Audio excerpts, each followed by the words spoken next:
Hello everyone, আসসালামু আলাইকুম। আশা করছি আপনারা সবাই অনেক ভালো আছেন। আমরা সবাই আলহামদুলিল্লাহ ভালো আছে।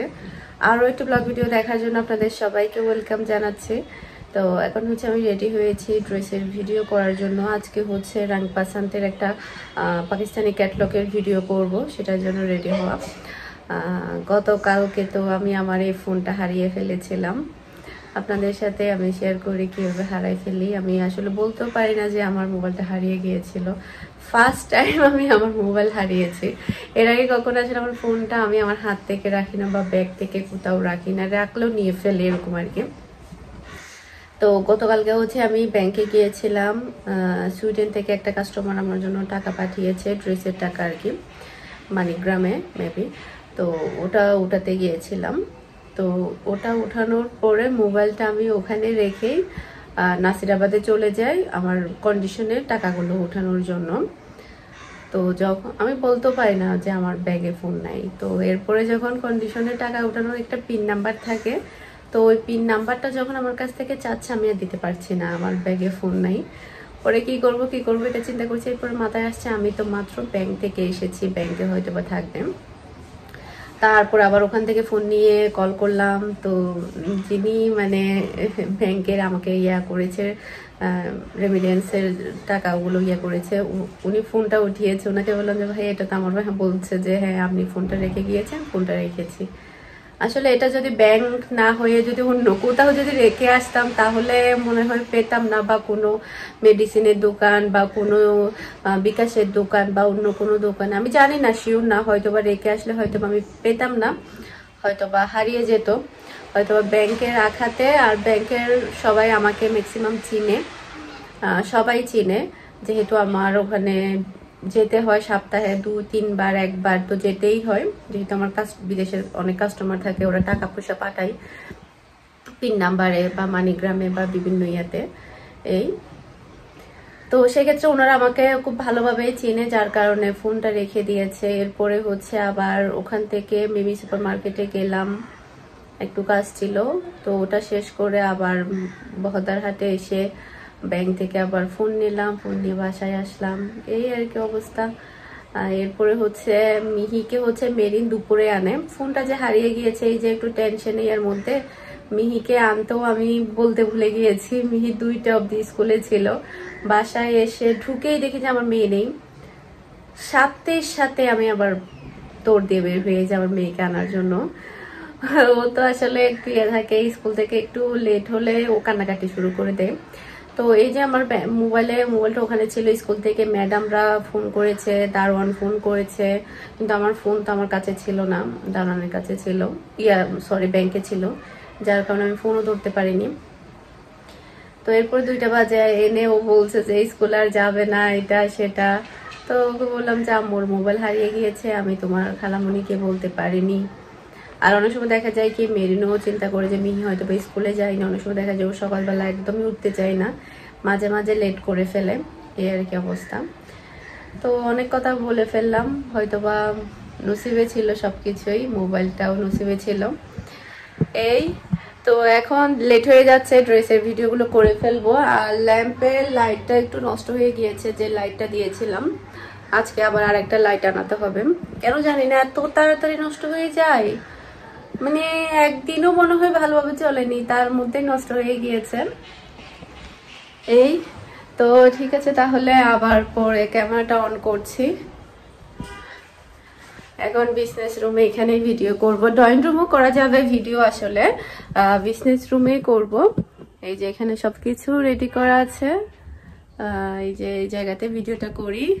আর পাকিস্তানি মালহার প্রচুর কালেকশন এসেছে, আমি আপনাদেরকে দেখাই। এটা পুরোটা ভর্তি হয়ে আমি আবার এই সাইডেও রেখেছি, মানে তার মানে এখানে 300+ কাপড় আছে। কি পরিমাণ ডিজাইন আছে, 20+ ডিজাইন হবে পাকিস্তানি মালহার। তো এটারও নেক্সট ভিডিও যাবে, সে পর্যন্ত ইনশাল্লাহ সবাই আমার সাথেই থাকবেন। প্রচুর সুন্দর সুন্দর কালেকশন এসেছে, প্রচুর সুন্দর ডিফারেন্ট ক্যাটাগরির কালেকশন এসেছে। এরপর আরো অনেক কালেকশন আছে আপনাদের পছন্দের, 750 টাকার, 550 টাকার আড়ং, এই যে আড়ং প্রচুর কালেকশন আছে। তো ঠিক আছে, তাহলে এখন ভিডিওটা শুরু করি। লাইটিংয়ের কারণে একটু মনে হচ্ছে। ওকে, এখন হচ্ছে ভিডিওর জন্য আমি 12টা ড্রেস একটা একটা করে আলাদা করে নিচ্ছি, যেহেতু এখানে একটা সেটের মধ্যে 12টা ড্রেস থাকে। আর এই ভিডিওটা কিন্তু কয়েকদিন আগের ছিল, অলরেডি সেল ভিডিওটা শেয়ার করা হয়েছে আপনাদের সাথে, অলরেডি চ্যানেলে আছে। তবে আমার ব্লগ ভিডিওগুলো একটু 2-3 দিন লেটে যায়, যার কারণে লেটে শেয়ার করছি। তো এখানে কিন্তু আরও ডিফারেন্ট অনেকগুলো পাকিস্তানি ড্রেস আসছে, আর আরও আছে এবং আসবেও সামনে। তো অলরেডি আমি ভিডিওটা করে নিয়েছি, ভিডিও করার পর আমি ভিডিও পাবলিশ করে দিয়েছি ইউটিউব চ্যানেলে। তো এরপরে হচ্ছে এখন আমি সেলের জন্য সবগুলো ড্রেস একসাথে নামিয়ে নিচ্ছি, কারণ আমি এগুলো সব বুকিং করব, মেসেজ আসবে, এরপরে একটা একটা করে আমি বুকিং করতে থাকবো। যার কারণে বুকিংয়ের সময় আমি সবগুলো ড্রেস সামনে নিয়ে বসি, কারণ থাক থেকে তো আসলে একটা একটা করে নেওয়া পসিবল হয় না, বারবার উঠতে হয়। সে কারণে হচ্ছে আমি সব কিছু যেদিন যে ভিডিওটা দেই সেই ড্রেসগুলো আমার সামনে রেখেই তারপর আমি বুকিংগুলো কমপ্লিট করি। অনেক সময় দেখা যায় কি আমার উল্টাপাল্টা চলে যায়, দেখা যায় কি কালার ডিফারেন্ট চলে যায়, কারণ অনেক মেসেজের চাপ থাকে, প্রচুর কলের চাপ থাকে, যার কারণে অনেক সময় গরমিল হয়ে যায়।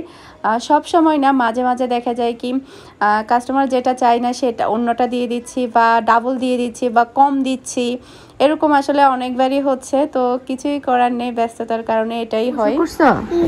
কি কি করছো? কোথায়? কার বাড়ি? ওর বাড়িতে। তা গুছো করছো? কি কি করছো গুছো করার সময়? কেন কান্না করছো? কেন কান্না করছো? শ্যাম্পু দিয়ে দিছে। পা কানি মারছে? কোথায় মারছে?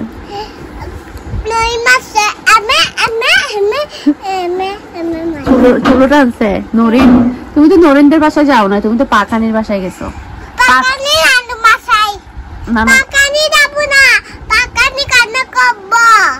পাকানি কান্না করতেছে কেন? পাকানি কি খাওয়াইছে? পাকানি কি খাওয়াইছে? সিবাত খাওয়াইছে। আর কি খাওয়াইছে? আর কি খাওয়াইছে? ডিম। আর কি? মাছ। আর কি? ডিম। আর কি? যাও এখন ভাত খাও, ভাত খাও গিয়ে যাও। গত কয়েকদিন আগে হচ্ছে আমি একটা ল্যাম্প অর্ডার করেছিলাম ড্রয়িং রুমের জন্য। তো এমনিতে চিন্তা করছিলাম যে একটা ল্যাম্প রাখবো, তবে আমি বানাতেও চেয়েছিলাম। বানানোর ক্ষেত্রে যেটা হচ্ছিল, অনেকটা বেশি টাকা চাচ্ছিল, মানে কাজের দেরিতে আমি ডিজাইন দিয়েছিলাম ওরা কীরকম বানাবে, তবে এত বেশি দাম চাচ্ছিল। শুধুমাত্র নিচের গাছের ডিজাইনটাই আমার কাছ থেকে চেয়েছিল 6,000 টাকা, উপরের ল্যাম্প ছাড়া শুধুমাত্র গাছের ডিজাইনটাই ওরা আমার কাছ থেকে 6,000 টাকা চেয়েছিল। আর সেক্ষেত্রে এটা যদি আপনি ল্যাম্প সহ একেবারে রেডিমেড লাইটিং সহ তার সিস্টেম সহ সব কিছু যদি একেবারে আপনি রেডিমেড পেয়ে যান অনলাইনে, সেক্ষেত্রে তো কোনো কথাই নেই। তো দেখতে পাচ্ছেন আমার সম্পূর্ণভাবে কোনো প্রকারের ডিফেক্ট ছাড়াই আমার ল্যাম্প চলে এসেছে ঢাকা থেকে। খোলার জন্য পাগল হয়ে গেছে।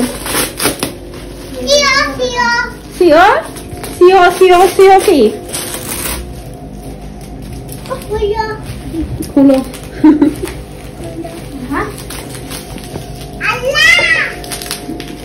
তুমি পারবে? এদিকে একটু কেচে দিয়ে কেটে দাও।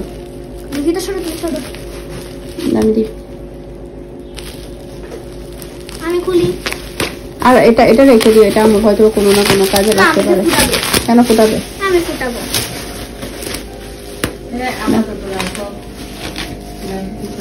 হ্যাঁ, কিছু একটা হলে তখন চেঞ্জও করা যাবে। দাও খুলো।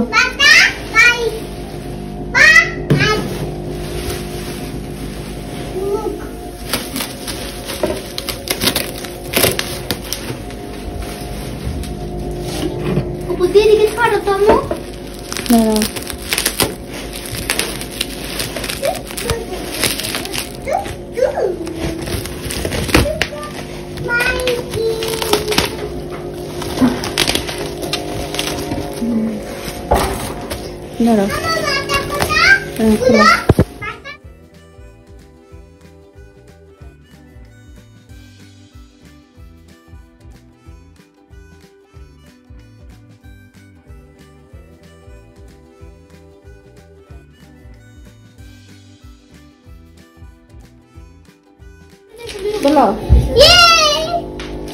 দেখি মিসর খারামনি নো মাথা বাঁধেন আম্মু ভেঙে যাবে তো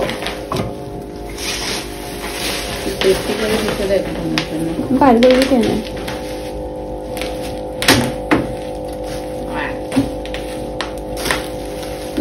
পিন আছে এখানে পিন আছে কাগজ খুলে ফেল দাঁড়াও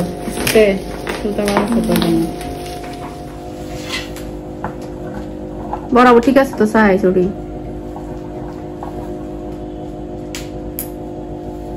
এখানে হচ্ছে আমার একটা লাইট লাগবে, ছোট সাইজের হচ্ছে একটা লাইট লাগবে, তারপরে হচ্ছে মাল্টি প্লাগও লাগবে, যেহেতু তারটা খুব একটা বেশি দূরে যাচ্ছে না। আর যেমনটা চেয়েছি আলহামদুলিল্লাহ তেমনটাই পেয়েছি, একদম মনের মতো হয়েছে, অনেক বেশি ভালো লেগেছে আমার কাছে। ওরা কোনো কার্ড দেয় নাই?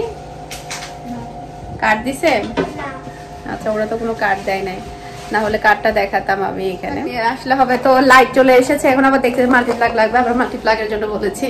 তো আসলে অনেক সময় দেখা যায় দিনে 3-4 বার করে আনতে হয়, সেজন্য আসলে খারাপও লাগে। একবার লাইট একবার মাল্টিপ্লাগ বাসায় এনে দিয়ে যাচ্ছে, এটাও কিন্তু অনেক বেশি, যেহেতু আমার বাসায় পুরুষ মানুষ নেই, বাসায় এনে দিয়ে গেলে সেটা আমার জন্য অনেক ভালো হয়। তো এটার প্রাইস নিয়েছে হচ্ছে 3100 টাকা, কুরিয়ার চার্জ নিয়েছে হচ্ছে 350 টাকা, তার মানে আমার টোটাল খরচ পড়েছে 3450 টাকা। পেজের নাম হচ্ছে art and decor, art and decor লিখে আপনারা চার্জ দিলে পেয়ে যাবেন আর্ট অ্যান্ড ডেকোর দিয়ে। তো সার্ভিস আলহামদুলিল্লাহ ভালো আছে, আর ডেলিভারি টাইমটাও খুবই শর্ট টাইমে নিয়েছে, মানে একদম অল্প সময়ের মধ্যে আমাকে ডেলিভারি করেছে। এই তো লাগানোর, তো আমি লাইট এনেছি হচ্ছে, এটার পাওয়ার কত 5 মানে ছোট সাইজের দিকে, যেহেতু আমি এটা রাতের মধ্যে মাঝে মাঝে জ্বালাবো, এই আর কি। আমি ভেঙে ফেলবে, রেখে দাও। কোনো জিনিস যখন মনের মতো হয় তখন দেখা যায় কি মানে অনেক বেশি ভালো লাগে। এই আম্মু তুমি পারবে না তো, মেরিন একটু লাগাই দে, এই আর কি। তো সেটিং করে তারপর আপনাদের সাথে আবার শেয়ার করছি। আমার ড্রয়িং রুমে হচ্ছে 2টা কর্নার আছে, 2টা কর্নারের মধ্যে হচ্ছে আমি একটা কর্নারে আমি এটা রাখবো, মানে যে পাশটাতে আমার আছে যেটা কিনা অ্যাকুরিয়াম আছে, সে পাশটাতে আমি রাখবো না, যার কারণ 2 সাইড দিয়ে লাইটিং হয়ে যাবে, তাই আমি অপর পাশটাতে রাখবো। ফার্স্টে আমি ওই পাশটাতে রেখেছিলাম, ওখানে সেটিং করেছিলাম, তখন দেখছি যে মানে 2 সাইড দিয়ে আসলে লাইটিংটা খুব বেশি ভালো লাগছে না, যার কারণে আমি এই কর্নারে নিয়ে এসেছি। তো এখানে অলরেডি লাইটিং দিয়ে সেটিং করা হয়েছে, লাইটিংটা একটু বেশি, যেহেতু এগুলো সাদা ভাল্ব ছিল, যদি কিনা ডিম লাইট কিংবা হচ্ছে আমাদের আগে গ্রামে হচ্ছে 50 ওয়াট বা 100 ওয়াটের কিছু লাল লাল ছিল, বাতি ছিল, ওগুলো দিলে মনে হয় বেশি ভালো লাগবে, বা ডিম লাইট দিলেও বেশি ভালো লাগবে। এখনও খারাপ লাগছে না, ভালো লাগছে। তো এগুলো করতে করতে আমাদের সবার অনেক বেশি খিদে লেগে গিয়েছে, এখন হচ্ছে আমরা সবাই মিলে নাস্তা করে নিচ্ছি। কয়েকদিন আগে যে সমোসা তৈরি করেছিলাম ওখান থেকে হচ্ছে ভেজে নিয়েছি, এখন সবাই মিলে বসে নাস্তা করব। আর আমার কাছে লাইটিংটা মনে হচ্ছে একটু বেশি, পরবর্তীতে আমি আবার লাইটটা চেঞ্জ করেছি। আসলে আমি অনেক বেশি খুঁতখুঁতা, মানে সম্পূর্ণ সব কিছু পরিপাটি না হলে কেমন যেন আমার শান্তি লাগে না। আজকের মতো বিদায় নিচ্ছি, আসসালামু আলাইকুম, আল্লাহ হাফেজ।